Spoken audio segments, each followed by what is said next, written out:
আগ্নেয়াস্ত্র সহ গ্রেপ্তার বিজেপি প্রধান মালদার মানিয়াচকের নাজিরপুর গ্রাম পঞ্চায়েতের বিজেপি প্রধান দেবাশিস মণ্ডল সহ 6 জনকে গ্রেপ্তার করল মানিকচক থানার পুলিশ। গোপন সূত্রে খবর পেয়ে মানিকচকের হরিপুর এলাকায় অভিযান চালায় পুলিশ। সেখানে আমবাগান থেকে বিজেপি প্রধান সহ এই 6 জনকে গ্রেপ্তার করা হয়। উদ্ধার হয়েছে একটি 7mm পিস্তল, 8 রাউন্ড কার্তুজ, 2টি ম্যাগাজিন ও 2টি মোটর বাইক। অস্ত্র কারবারের সাথে যুক্ত বিজেপি প্রধান দেবাশিস মণ্ডল বলে, পুলিশ সূত্রে খবর আগ্নেয়াস্ত্র বিক্রি করার উদ্দেশ্যে ওই 6 জন আমবাগানে জড়ো হয়েছিল কিনা তা খতিয়ে দেখছে পুলিশ।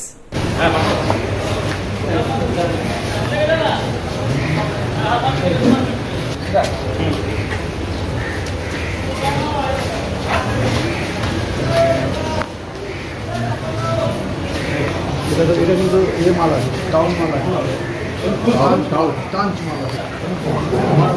ছবির অপেক্ষা করো।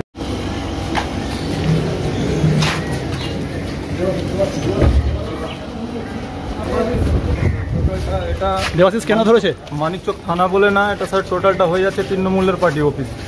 টোটালটা কার সাজিয়ে আছে স্যার। তোমার কাছে অস্ত্র পাওয়া গেছে? না স্যার, আমার কাছে কোনো অস্ত্র পাওয়া যায়নি। কেন স্যার দেখেন স্যার, একজন শুধু বাইক নিয়ে এসে দাঁড়িয়েছিল, দাঁড়িয়ে এসে জাস্টলি শুধু আমার কাছে বসেছিল। এর মধ্যে পুলিশ এসে অ্যাটাক করে এসে তারপরে কিন্তু আমাদের সম্পূর্ণ সবাইকে তুলে নিয়ে চলে আসে। তোমাকে ফাঁসানো হয়েছে? হ্যাঁ স্যার, এটা ফাঁসানো হয়েছে স্যার।